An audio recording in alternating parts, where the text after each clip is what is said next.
Hello नमस्कार। आशा करता हूं आप सब अच्छे होंगे और आपकी स्टडी भी अच्छी चल रही होगी। NTPC under graduate level 12th वाले एग्जाम कंप्लीट हो चुके हैं सीबीटी 1 के। ठीक है। अब सबसे ज्यादा बच्चों के मन में डाउट है, सर कट ऑफ क्या रह सकती है। आज अपन इसी के बारे में डिस्कस करने वाले हैं। कोई बोल रहे हैं मेरे 50 बन रहे हैं, कोई बोल रहे हैं 60 बन रहे हैं, कोई बोल रहे हैं 70 बन रहे हैं, तो कोई बोल रहे हैं हमने 90 भी अटेम्प्ट किया, कोई 80 भी अटेम्प्ट बता रहा है। तो आज अपन डिस्कस करने वाले हैं क्या कट ऑफ रह सकती है सीबीटी 1 की, और एनटीपीसी जो ग्रेजुएशन लेवल वाला था, ठीक है, जिन्होंने आपका एग्जाम दिया था, उसका रिजल्ट सीबीटी 1 का कब तक आ सकता है, उस सीबीटी कब तक हो सकता है। तो सारी चीजें मैं आपके साथ डिस्कस करूंगा। आप मेरे साथ आखिर तक जुड़े रहना। ठीक है, और जो भी डाउट हो कमेंट करके पूछ सकते हैं। ठीक है, तो डिस्कशन स्टार्ट करते हैं और ये भी देखेंगे कि कितनी पोस्टें थी, कितने बच्चों ने पेपर दिया था। ठीक है, सारी चीजें देखने वाले हैं।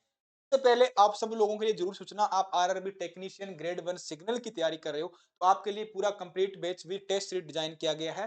ठीक है, और जो विद्यार्थी पूरा अच्छे से टेक्निकल पढ़ना चाहता है एलपी और टेक्नीशियन के लिए, उनके लिए सेपरेट बैच पूरा टेक्निकल के लिए डिजाइन किया गया। आप इन दोनों में इन्वॉल्व कर सकते हो, लिंक वीडियो के डिस्क्रिप्शन में। डिस्कशन स्टार्ट करते हैं। सबसे पहले मैं बात करूं बच्चे एनटीपीसी। ठीक है, एनटीपीसी 12th लेवल वाले की। ठीक है, इसमें अगर पोस्ट की बात करें तो पोस्ट कितनी थी, लगभग 3400 पोस्ट। ठीक है, लगभग 3400 अप्रोक्सीमेट। फॉर्म बच्चे कितने लगे थे, तो इसमें भाई फॉर्म लगे थे 60 लाख के आसपास फॉर्म। ठीक है, 60 लाख के आसपास फॉर्म लगे थे। ठीक है, और जो एनटीपीसी ग्रेजुएशन वाला था, उसमें लगभग 8,000 पोस्टें थी, 8300 8000 पोस्टों के आसपास पोस्ट। सबसे पहले उसके बारे में बात कर लें कि एनटीपीसी जो ग्रेजुएशन वाला है उसका सीबीटी 1 का रिजल्ट कब आया, क्योंकि अगस्त के लास्ट वीक तक बोला गया था, अभी तक रिजल्ट नहीं आया। हो सकता है आपका रिजल्ट प्रोसेस में हो, जल्दी आपका रिजल्ट इस मंथ के अंदर देखने को मिल जाएगा। ठीक है, कभी भी आ सकता है, इस मंथ के अंदर रिजल्ट आ जाएगा, 15 सितंबर से पहले आ जाए, उससे बाद आ जाए। ठीक है, क्योंकि एलपी का भी रिजल्ट आने वाला है, तो उस करके दोनों रिजल्टों के लिए काम चल रहा है। ठीक है भाई, अपन बात करने वाले हैं एनटीपीसी 12th लेवल के बारे में कि क्या कट ऑफ रह सकती है और किन लोगों के कैसे हालात है। किसी के 50 है, किसी के 60 है, कोई 80, कोई 90 ही बोल रहा है। तो मैं आपको बता दूं, रीजनिंग के जो क्वेश्चन थे बच्चे, रीजनिंग के आपको पता है कितने क्वेश्चन आए, 30। ठीक है, मैथ के कितने क्वेश्चन आए, 30। ठीक है, और उसके बाद जीके जीएस की और करंट की बात करें, जीके जीएस और क्वेश्चन आए 40। ठीक है, अब की बार सेपरेट पेपर आया था, अलग अलग पोर्शन में पेपर आया था। तो बच्चा रीजनिंग में क्या करता है, 25 प्लस मार के आ रहा है, 26 27 क्वेश्चन नॉर्मली करके आ ही रहा है। कोई मान लो एक दो क्वेश्चन थोड़ा अलग से लेवल का आ गया तो अलग बात है, रीजनिंग में अच्छे अच्छे नंबर अटेम्प्ट कर रहा है। मैथ में क्या कर रहा है बच्चे, मॉडरेट लेवल की आ रही है मैथ। ठीक है, तो मैथ में बच्चा 20 प्लस करके आ रहा है, 20 में 22 क्वेश्चन करके आ रहा है।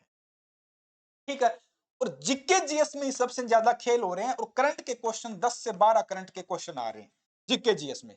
ठीक है, तो इसमें बच्चे की हालात थोड़ी सी खराब हो रही है। अब देखो, जो रेलवे का क्या है बच्चा, एक ही पैटर्न है।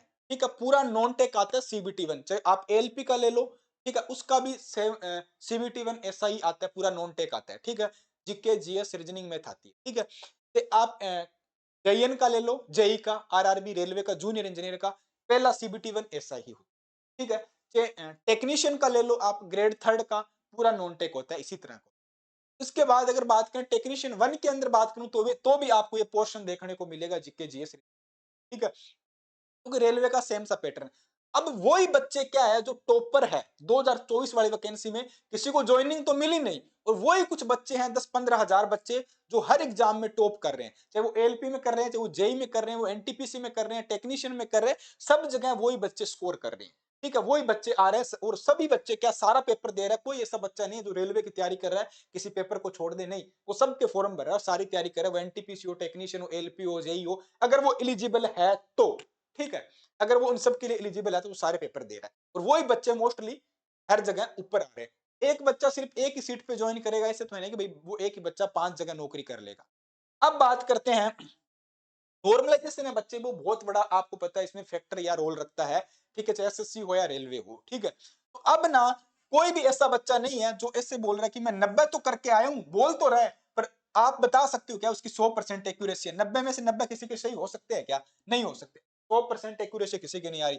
लोग बोल रहे हैं हम 80 करें, 85 करें, तो भैया तुम्हारी 100% एक्यूरेसी तो है ही नहीं। और अटेंडेंस की मैं बात करूं तो अटेंडेंस किसी भी जोन की 50% से ऊपर नहीं गई, मैक्सिमम 45-47% अटेंडेंस गई है। कभी कभी तो कई शिफ्टों में 30%, 35% ऐसे अटेंडेंस गई है। तो फॉर्म भरना अलग बात है, तैयारी करना और तैयारी करके पेपर देना अलग बात है, ठीक है। तो लगभग ज्यादा बच्चों ने पेपर नहीं दिया, 50% बच्चे मान सकते हैं दिया है यहाँ पे, ठीक है। तो अगर बात करें कट ऑफ क्या रह सकती है, क्या 50-60 नंबर वालों का कुछ बन सकता है क्या?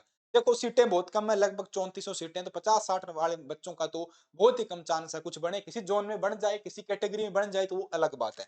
अगर मैं बात करूं, अगर कट ऑफ की अगर अपन बात करें तो कट ऑफ क्या रह सकती है, तो भाई अगर आप 70 से लेके, ठीक है, 70 से लेके 75 के आसपास घूम रहे हो, ठीक है, जो आपके नंबर बन रहे हैं विदाउट नॉर्मलाइजेशन में बोल रहा हूं, बिना नॉर्मलाइजेशन के मैं बोल रहा हूं, ठीक है। तो अगर आप यूआर कैटेगरी को 70-75 बन रहे हैं तो ही आप सिलेक्शन की रेस में शामिल हो, सीबीटी 2 के लिए क्वालिफाई करोगे, क्योंकि सीबीटी 2 में जी आप बच्चे काफी बुलाए जाएंगे, ठीक है, 15-15 गुणे बच्चे बुलाए जा रहे हैं, तो आप सिलेक्शन की रेस में हो यूआर वाले, ठीक है। अगर आप बात करूं मैं ओबीसी वाले बच्चे हैं, तो ओबीसी वाला अगर 70-72 नंबर लेके आ रहा है, ठीक है, आंसर की आने के बाद, तो वो बच्चा सिलेक्शन की रेस में, क्योंकि बच्चों एक काफी है, 30-40 लाख बच्चे पेपर दे रहे हैं, 34 हैं, तो कंपटीशन अच्छा खासा है, ठीक है। क्योंकि अगर फाइनल मेरिट होती, मान लो कि एक ही पेपर है और एक पेपर के बाद सिलेक्शन हो जाना है, जिसे टेक्नीशियन में हो रहा है, डी ग्रुप में होगा, ठीक है, तो एक ही पेपर के बाद अगर सिलेक्शन हो जाता है, टेक्नीशियन कई कई जगह तो भैया 70-70 नंबर, 80 नंबर ऐसे कट ऑफ गई थी, 70 number, 80 number, 75 number, 79 number, 81 number, ऐसे कट ऑफ गई थी, बहुत ज्यादा गई थी, ठीक है, क्योंकि पेपर ही एक था, यहाँ पेपर दो है, तो बच्चों को बुलाया जाएगा। तो अगर इतने इतने नंबर बढ़ रहे हैं, बाकी एससी एसटी वाले तो भाई 2-3 नंबर कम कर लेना, यही हो सकता है, इससे ज्यादा तो कट ऑफ कम नहीं जाने वाली, तो कट ऑफ ठीक ठाक जाएगी। 70-75 वाले बच्चे इसकी सिलेक्शन की रेस के अंदर शामिल होने में, इतनी आपके नंबर बढ़ने चाहिए, इतनी एक्यूरेसी आपकी आनी ही चाहिए, ठीक है। अगर मैं बात करूं एससी एसटी वाले हैं, तो वो बच्चा भाई इतने होने चाहिए, 68 के आसपास नंबर होने चाहिए, 68 से 65 के आसपास इतने नंबर तो बनने चाहिए। और ईडब्ल्यूएस वाला है वो 68 प्लस होना चाहिए, ठीक है, 70 से 68 से 70 नंबर के आसपास होना चाहिए, 68 से 70 के आसपास। ओबीसी वाला 70 से 72 और यूआर वाला 70 से 75, इतने नंबर बनेंगे तो आप सिलेक्शन की रेस में आपको सीबीटी आएगा। और बाकी एनटीपीसी ग्रेजुएशन लेवल का रिजल्ट कभी भी आ सकता है, आप तैयारी रखो, ज्यादा टाइम नहीं मिलेगा आपका सीबीटी 2 होने में। बाकी जो भी अपडेट आएगी आपको टाइम टू टाइम मिलती रहेगी, ठीक है भाई। आज के लिए इतना ही, मिलते हैं नेक्स्ट वीडियो में नेक्स्ट अपडेट के साथ। जय हिंद, धन्यवाद।